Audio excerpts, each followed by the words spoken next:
ওম শান্তি। আজ ৩১ মার্চ ২০২৬ আমরা সবাই বাবার অমূল্য মধুর মহাবাক্য শুনব। ওম শান্তি। মিষ্টি বাচ্চারা, উঁচু পথ পেতে চাও তো সত্য বাবার সাথে সদা সত্য থাকো। কোথাও ভুল হয় তো বাবার থেকে ক্ষমা চেয়ে নাও। নিজের মতো চলো না। আজকের প্রশ্ন: কোনো লাল বাচ্চা কখনো লুকানো যায় না কেন? উত্তর: যার ঈশ্বরীয় পরিবারের সাথে প্রেম আছে, যার দিন রাত সার্ভিস করারই খেয়াল থাকে, এমন সার্ভিসেবল কখনো মনমতে চলে না। বাবার কাছে সত্য আর তার মনও সৎ হয়, সে বিশ্বাসযোগ্য হয়। এরা কখনো লোকানো থাকে না। গীত: তুমি হো মাতা পিতা, তুমি হো। ওম শান্তি।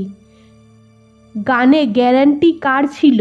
মাতা পিতার সাথে বাচ্চাদের গ্যারান্টি ছিল যে বাবা আমাদের তো এক তুমি আছো, আর অন্য কেউ না। কত উঁচু লক্ষ্য! এমন শ্রেষ্ঠ বাবার শ্রীমতে কেউ চলে তো গ্যারান্টি যে বর্ষা অবশ্যই উঁচু পাবে। কিন্তু বুদ্ধি বলে যে অনেক উঁচু লক্ষ্য দেখা যায়, যেটা কোটিতে কেউয়ের মধ্যেও কেউ মালার দানা হয়। বলেও যে তুমি মাতা পিতা, কিন্তু মায়া এমন যে কেউ মুশকিলই গ্যারান্টিতে চলতে পারে। প্রত্যেকে নিজেকে জিজ্ঞাসা করো যে সত্যি সত্যি আমি মাতা পিতার হয়েছি? বাবা বলে না, অনেক অল্প আছে, তাই তো মালা এত অল্প সংখ্যার হয়। কত কোটিতে শুধু ৮ জন বৈজন্তী মালা তৈরি হয়। কেউ বলে একরকম, করে অন্য রকম। এর জন্য বাবাও বলে যে দেখো কত ওয়ান্ডার। বাবা কত ভালোবেসে বোঝায়, কিন্তু সপুত বাচ্চা অনেক অল্প হয়। বাচ্চাদের মধ্যে এত শক্তি নেই যে শ্রীমতে চলতে পারে, তো অবশ্যই রাবণের মতে আছে। এই জন্য এত পদও পায় না। কোনো বিড়লাই মালার দানা হয়। এই লাল কখনো লুকিয়ে থাকে না, ও বাবার মনের মধ্যে থাকে। রাত দিন সার্ভিসের চিন্তা থাকে, ঈশ্বরীয় সম্বন্ধেও লাভ থাকে। বাইরে কোথাও এদের বুদ্ধি যায় না। অজ্ঞানকালে বাচ্চাদের বাবার সাথে ভাই বোনদের নিজেদের মধ্যে অনেক লাভ থাকে, কিন্তু এখানে কারো কারো তো বাবার সাথে একটুও যোগ নেই। গ্যারান্টি তো অনেক করে, ভক্তিমার্গে গায়, এখন তো বাচ্চারা সামনে আছে। বিচার করা হয় ভক্তিমার্গে এত গাইতে থাকে, এতটা ভালোবাসার সাথে এখন কে ইয়াদ করে? এখানে ইয়াদই করে না। বাবার হওয়ার পর মায়া শত্রু হয়ে যায়, বুদ্ধি বাইরে চলে যায়, মায়া ভালোভাবে ফেলে দেয়। ওরা নিজেরাও বোঝে না যে আমরা যা কিছু করি তা পড়ে যাওয়ার জন্যই করি। নিজের মতে চলে পড়তে থাকে। ওরা জানে না যে আমরা কি করছি। কিছু তো দুর্বলতা বাচ্চাদের মধ্যে আছে, তাই না? বলে একটা, করে আর একটা। না হলে বাবার থেকে বর্ষা কত উঁচু পাওয়া যায়। সত্য পথে বাবার সার্ভিসে লেগে যাওয়া উচিত, কিন্তু মায়া কত দুস্তর হয়। কোটিতে কেউ বাবাকে পুরো চেনে। বাবা বলে কল্প কল্প এমনই হয়। পুরো বিশ্বাসী না হওয়ার কারণে পথ কম পেয়ে যায়। বলে যে আমরা রাজযোগ শিখে লক্ষ্মীনারায়ণ হব, রাম সীতা হব না। হাতও ওঠায়, কিন্তু চলন তো তেমন হওয়া উচিত, তাই না?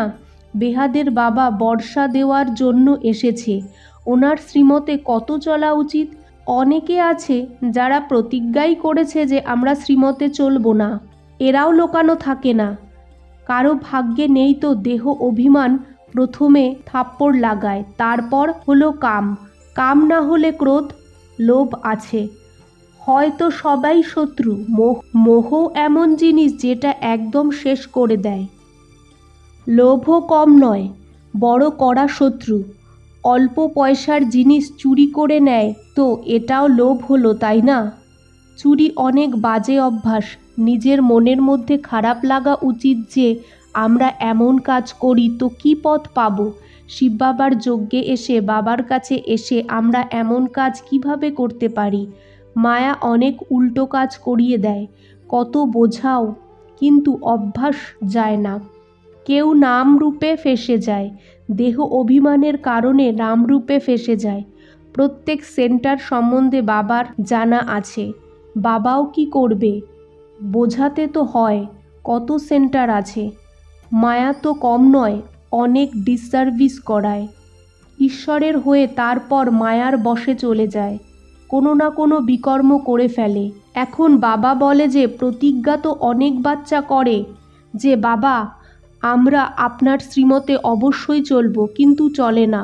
এই জন্য মালা দেখো কত ছোট হয়, বাকি হলো প্রজা। কত উঁচু লক্ষ্য, এর জন্য মনের পরিষ্কার থাকা অনেক দরকার। বাবার সাথে যদি সৎ থাকো তাহলে সত্যযুগে শ্রীকৃষ্ণের সাথে অবশ্যই ডান্স করতে পারবে, এটা বাবার গ্যারান্টি হয়। প্রতিজ্ঞা করলে তার উপর চলতে হবে, মায়ার ভূতদের তাড়াতে হবে, দেহ অভিমানের কাছে সব ভুলে যায়। বাবা বলে দেহি অভিমানী হয়ে বাবাকে ইয়াদ করো, এতে সকাল সকাল বসে বাবার সাথে কথা বলো, বাবার মহিমা করো। এই সময় সারা বিশ্ব রাবণের রাজ্য, সবাই এই সময় পতিত হয়ে আছে। মানুষ ভ্রষ্টাচারীর অর্থই বোঝে না, এটাও জানে না যে সত্যযুগে নিরাকারী দেবতা ছিলাম। বলা হয় পবিত্র হও, কিন্তু বলে দেবতাদেরও তো বাচ্চা ছিল, তাই না? আরে তোমরা গাও যে সর্বগুণ সম্পন্ন সম্পূর্ণ নির্বিকারী, তাহলে বিকারের কথা কিভাবে হতে পারে? তোমরাও নির্বিকারী হও। বলে যে সৃষ্টি কিভাবে বাড়বে, বাচ্চা কিভাবে হবে, মন্দিরে গিয়ে মহিমা গায়, ঘরে এসে এই মহিমা ভুলে যায়। শ্রীমতে চললেই কল্যাণ হবে। বাবা তো বলতে থাকে শ্রীমতে চলো, না হলে শেষে মৃত্যু এসে যাবে, তারপর ট্রিব্যুনালে সব বলতে থাকবে তুমি এই পাপ করেছ নিজের মতে চলে, তারপর কল্প দাগ লেগে যাবে। এই জন্য অনেক পুরুষার্থ করতে হবে, কদম কদম শ্রীমতে চলো। ভিতরে কোনো গন্ধ যেন না থাকে, হৃদয়কে শুদ্ধ বানাও। নিজেকে জিজ্ঞাসা করো আমি কতটা শ্রীমতে চলছি। বুদ্ধি চোখ বাইরে তো ঘুরে বেড়ায় না, দেহ অভিমানে তো নেই। সারা মাদার যোগের ওপর, ভারতের যোগ খুব নামকরা। এখানে তো নিরাকার বাবাই নিরাকার বাচ্চাদের বোঝায়, তাকে বলা হয় সহজ রাজযোগ। লেখা আছে নিরাকার বাবা সহজ রাজযোগ শিখিয়েছিল, শুধু শ্রীকৃষ্ণের নাম দিয়ে দিয়েছে। তোমরা জানো আমাদের এখন লক্ষ্মীনারায়ণ হতে হবে, পূর্ণ আত্মা হতে হবে, বাবার ইয়াদে থেকে ওনার সার্ভিসে থাকতে হবে, তো উঁচু পদ পাবে। এত উঁচু পদ পাবে তো কিছু তো পরিশ্রম করতে হবে, তাই না? সন্ন্যাসীরা তো বলে দেয় যে গৃহস্থ ব্যবহারে থেকে কমল ফুল সমান থাকা, এটা তো হতে পারে না। সম্পূর্ণ হতে অনেকে ফেল হয়ে যায়, কারণ ইয়াদ করতে পারে না। এমন প্রাচীন যোগ বাবা শেখাচ্ছে। বাবা বলে যোগ তো আমি নিজে এসে শেখাই, এখন আমাকে ইয়াদ করো। তোমাদের আমার কাছে আসতে হবে, এটা হলো ইয়াদের যাত্রা। বাবার কাছে সব সময় সৎ থাকা উচিত। আচ্ছা, মিষ্টি মিষ্টি সিকিলাদে বাচ্চাদের প্রতি মাত পিতা বাপদাদার ইয়াদ প্যার আর গুড মর্নিং। আজকের ধারণা 1, সৎভাবে বাবার সার্ভিসে লেগে যেতে হবে, পুরো বিশ্বাসী হতে হবে, ঈশ্বরীয় পরিবারের সাথে সত্যিকারের লাভ রাখতে হবে। 2, শ্রীমতে মনমত বা রাবণের মত মিক্সড করো না। এক বাবা আর কেউ না, এই গ্যারান্টিতে থাকতে হবে। হৃদয়কে শুদ্ধ পবিত্র বানাতে হবে। আজকের বাপদাদার মধুর বরদান, রুহানিয়াতের সুগন্ধের আধারের ওপর সবাইকে পরমাত্মার সন্দেশ দেওয়া বাচ্চারা বিশ্ব কল্যাণকারী ভব। রুহানিয়াতের সর্বশক্তি নিজের মধ্যে ধারণ করো, তো রুহানিয়াতের সুগন্ধ সহজেই অনেক আত্মাকে নিজের দিকে আকৃষ্ট করবে। যেমন মনসা শক্তি দ্বারা প্রকৃতিকে তমপ্রধান থেকে শতপ্রধান বানাও, তেমন অন্য আত্মারা যারা তোমার সামনে আসতে পারবে না, ওদের দূর থেকেই রুহানিয়াতের শক্তি দ্বারা বাবার পরিচয় বা মুখ্য সন্দেশ দিতে পারবে। এই সূক্ষ্ম মেশিনারি যখন বাড়াবে তখন অনেক কষ্ট পাওয়া আত্মারা শান্তি পাবে আর তোমরা বিশ্ব কল্যাণকারী হবে। আজকের স্লোগান, নিজের কাছে শুদ্ধ বা শ্রেষ্ঠ সংকল্প ইমার্জ রাখো তো ব্যর্থ স্বতঃ মার্জ হয়ে যাবে। ওম শান্তি।